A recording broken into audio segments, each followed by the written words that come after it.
First Woman in the Strawberry, a Cherokee legend, retold by Gloria Dominic, illustrated by Charles Reasoner. Watch the heartbeat in your wrist, the precise pulsing beat of life's drum. With loss of timing, you are ill. Jimmy Burton, Cherokee.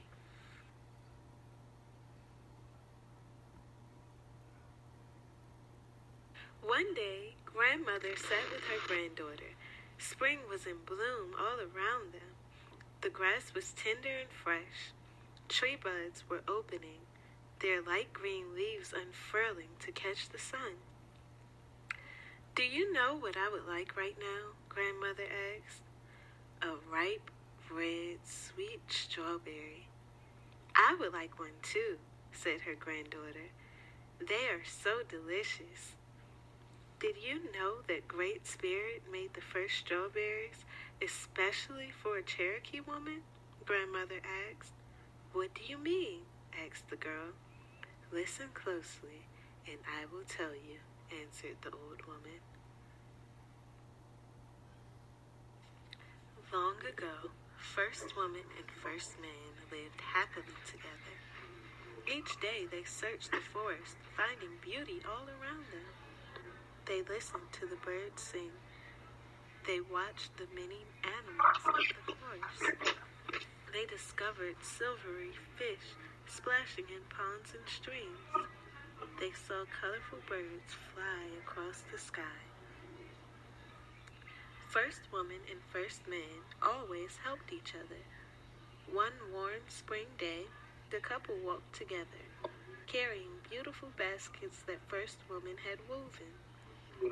They entered the forest in search of spring's first tender roots, which they plant together in their baskets. The two had not gone far when they reached a fork in the path. "Let us go this way," suggested first woman, pointing to the right. "I hear many squirrels calling. There are sure to be tender roots where the squirrels dig." "No," said first man. He pointed to the other path. "Let's go this way. I have been down this path before and have always found roots and nuts there." "Why shouldn't we try another way?" insisted the woman. But the man would not agree. So, like many troubles that grow big from small, the two began to argue. At last, the woman grew so impatient that she threw her hands up and said, "Bah! I am going my way whether you come along or not." She set off quickly along the path she had chosen. "Go ahead," called the man angrily. "It makes no difference to me."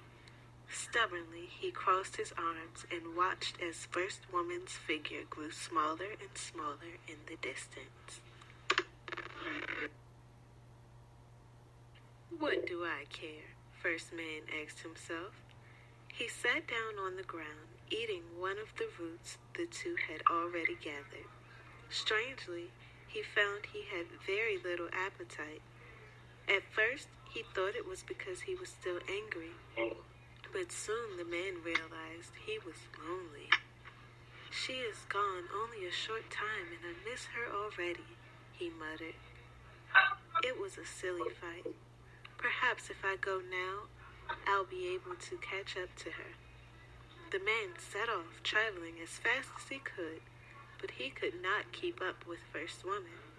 Her anger still burned inside her, making her walk very fast.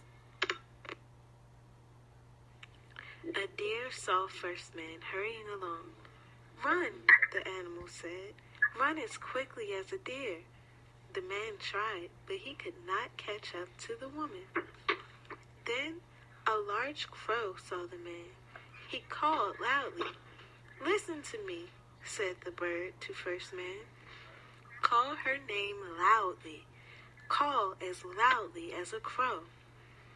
Nothing else seemed to be working, so first man called after the woman. Over and over he called her name in a loud voice, but if first woman heard him, She did not turn around. The man was about to give up when a fish in the stream shouted to him. "First man, look here," the fish said. "Jump in the water and swim after her. The water will carry you as quickly as a fish." First man did as the fish suggested. He swam quickly along, but he still could not reach her. At last, exhausted, the man climbed out of the water and sat down to rest. "I will never catch up to her," he said, discouraged. To his surprise, a voice unlike any other spoke to him. "Do not give up," the voice said. "Although you are tired, go after her. I will help you." First man knew this was the voice of the Great Spirit. First man did not know how he could possibly overtake First Woman, but he did as Great Spirit told him, setting off on the road once again. "I will go ahead of you and slow First Woman down," Great Spirit said. He decided to attract her attention with a bit of spring's bounty. So along the trail where First Woman walked, Great Spirit made a vine grow, full of luscious purple grapes. The woman saw the grapes, but she was too angry to stop. "That is strange," said Great Spirit. "Let me try something else." He made a wild cherry tree grow. Upon its low branches hung dark fruit, just where First Woman would be sure to see it. First Woman saw the cherries, but she did not stop to pick them. Next, Great Spirit caused bushes filled with huckleberries to grow across the path. The woman continued on, pushing through the bushes. She saw the berry juice stain her clothes, but still she did not stop to taste the berries. Great Spirit was truly amazed at the strength of First Woman's anger. He had one more idea. "I will create a completely new berry," he said. "Its odor will be irresistible. This new berry will grow close to the ground, and it will be delicious." So Great Spirit created the first strawberries. They grew in short tangles upon the ground where the woman walked. First Woman did not notice the plants as she hurried along, but before long, she stumbled upon the low vines. She tumbled to the ground, crushing several of the ripe strawberries. "What is that sweet smell?" thought First Woman as she sat up. "I have never smelled it before." The woman looked down and saw the beautiful color of the fruit.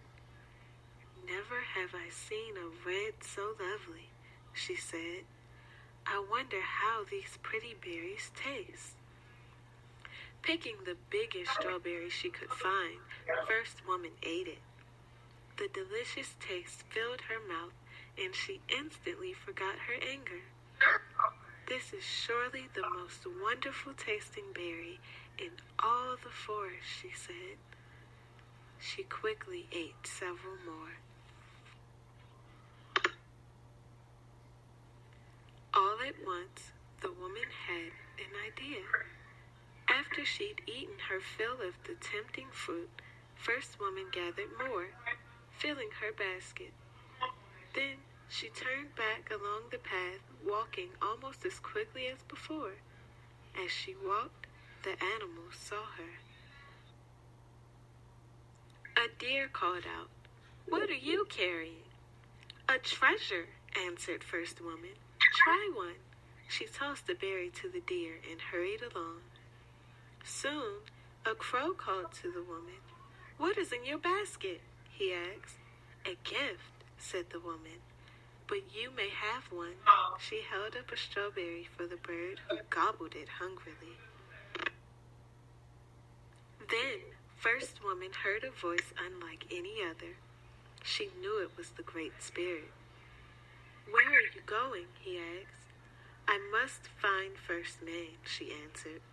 "I have something special to share with him." "Are you still angry with him?" asked Great Spirit. "No," said First Woman. "The sweetness of these berries has reminded me of the sweetness of our love."